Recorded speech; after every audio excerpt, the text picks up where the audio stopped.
हम सबके साथ कभी ना कभी ऐसा जरूर हुआ है।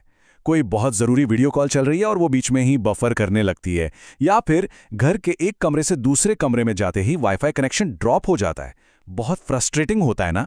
पर सवाल ये है कि आखिर ऐसा होता क्यों है? क्या वजह है कि वाईफाई सिग्नल यूं अचानक से चला जाता है, या बस कुछ कदम चलने पर ही कॉल कट जाती है? आखिर पर्दे के पीछे चल क्या रहा है? असल में सारा खेल सिग्नल के अपने सफर का है। और ये कोई सीधा साधा आसान सा सफर नहीं है, बल्कि ये तो मुश्किलों और चुनौतियों से भरा है। तो आइए इस सफर को थोड़ा और करीब से समझते हैं। तो सबसे पहले बात करते हैं सिग्नल की इस बाधा दौड़ की। हमें लगता है कि हवा तो बस खाली जगह है, पर एक वायरलेस सिग्नल के लिए हमारा आसपास का माहौल असल में एक ऑब्स्टेकल कोर्स की तरह है, बाधाओं से भरा हुआ। सोचिए, अगर सब कुछ परफेक्ट होता तो सिग्नल ट्रांसमीटर से रिसीवर तक एकदम सीधी लाइन में जाता, बिल्कुल आसान। पर असल दुनिया में ऐसा होता नहीं है। सिग्नल हर चीज से टकराता है, दीवारें, फर्नीचर, यहां तक कि लोग, हर चीज से। अब ये समझना बड़ा दिलचस्प है कि सिग्नल सिर्फ एक रास्ता नहीं लेता, बल्कि कई रास्ते लेता है।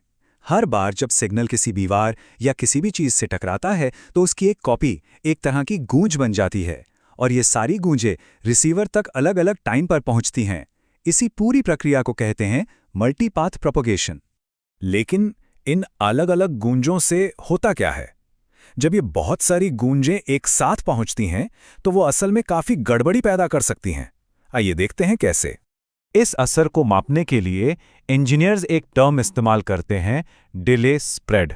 ये बस इतना बताता है कि पहली गूंज और आखिरी गूंज के पहुंचने के बीच में कितना टाइम गैप है।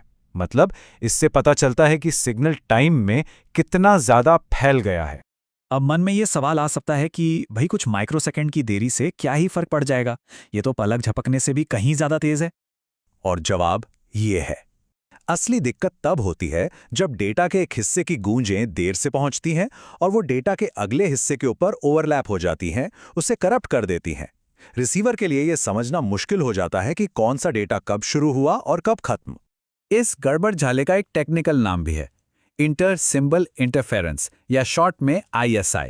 मतलब जब पुराने सिग्नल की गूंज नए सिग्नल में दखल देने लगती है। और यही वजह है डेटा एरर्स की, कॉल ड्रॉप्स की और उस बेकार बफरिंग की। इसे ऐसे भी समझ सकते हैं, एक तरफ है बिल्कुल साफ सिग्नल जहां हर डेटा का टुकड़ा अपनी सही जगह पर है, और दूसरी तरफ है ISI वाला सिग्नल जो कि एक खिचड़ी बन चुका है। इसमें अभी वाला डेटा भी है और पुराने डेटा की गूंजें भी। जाहिर है इसी से कनेक्शन खराब हो जाता है। चलिए अब इसी प्रॉब्लम को एक बिल्कुल अलग एंगल से देखते हैं। अभी तक हम समय की बात कर रहे थे कि सिग्नल देर से पहुंचता है। अब हम फ्रीक्वेंसी के नजरिए से इसकी आईने वाली तस्वीर देखेंगे। यहां एक नया कॉन्सेप्ट आता है, कोहेरेंस बैंडविड्थ। इसे आप चैनल का स्वीट स्पॉट मान सकते हैं। ये फ्रीक्वेंसी की वो रेंज है जिसके अंदर चैनल हर फ्रीक्वेंसी के साथ एक जैसा बर्ताव करता है। ये डिले स्प्रेड का ठीक उल्टा है। जितना ज्यादा डिले स्प्रेड होगा, कोहेरेंस बैंडविड्थ उतनी ही कम होगी। तो ये है बेस्ट केस सिनेरियो, जब सिग्नल की अपनी बैंडविड्थ चैनल की कोहेरेंस बैंडविड्थ यानी उसके स्वीट स्पॉट से कम होती है, तो सिग्नल मक्खन की तरह बिल्कुल साफ सुथरा निकल जाता है, कोई गड़बड़ नहीं, सब बढ़िया। लेकिन अगर सिग्नल की बैंडविड्थ उस स्वीट स्पॉट से ज्यादा चौड़ी हो, तब असली प्रॉब्लम शुरू होती है। तब चैनल सिग्नल के अलग अलग हिस्सों के साथ अलग अलग बर्ताव करता है, जिससे सिग्नल डिस्टॉर्ट हो जाता है, बिगड़ जाता है। इसी को फ्रीक्वेंसी सेलेक्टिव फेडिंग कहते हैं, जो फिर से ISI की वजह बनता है। ठीक है, तो अभी तक तो हम एक जगह पर खड़े रहकर बात कर रहे थे, पर क्या हो जब हम खुद चल रहे हों? मान लीजिए कार में हैं या ट्रेन में। ये इस पूरी कहानी में एक और मुश्किल जोड़ देता है। जैसे ही मूवमेंट शुरू होता है, सिग्नल के लिए पूरी कहानी बदल जाती है। स्पीड सब कुछ बदल देती है। और ये नई चुनौती आती है डॉपलर शिफ्ट की वजह से। ये नाम शायद सुना होगा। ये वही चीज़ है जिसकी वजह से जब कोई एम्बुलेंस पास से गुजरती है तो उसके सायरन की आवाज़ बदलती हुई सी लगती है ना, बस वही है ये। तो वायरलेस की दुनिया में इसका क्या मतलब हुआ? इसका मतलब ये है कि डॉपलर शिफ्ट की वजह से वो जो हमारा वायरलेस चैनल था वो अब फिक्स नहीं है, वो लगातार बदल रहा है। सोचिए, एक ऐसी बाधा दौड़ जो हर सेकंड अपना रास्ता बदल रही हो। तो इस बदलाव की रफ्तार को कैसे मापें? इसके लिए एक और टर्म है कोहेरेंस टाइम। इसे ऐसे समझ सकते हैं कि ये वो छोटी सी टाइम की विंडो है जिसके दौरान चैनल स्टेबल रहता है, मतलब बदलता नहीं है। ये एक तरह का स्नैपशॉट है। और यहाँ पर एक बहुत सीधा सा रिश्ता है।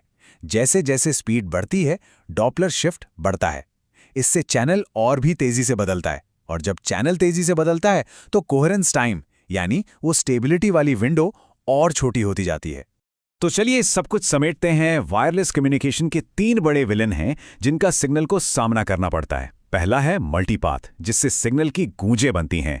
दूसरा फ्रीक्वेंसी सिलेक्टिव फीडिंग, जब सिग्नल चैनल के लिए ज्यादा चौड़ा हो। और तीसरा डॉपलर शिफ्ट, जो चलने फिरने की वजह से चैनल को लगातार बदलता रहता है।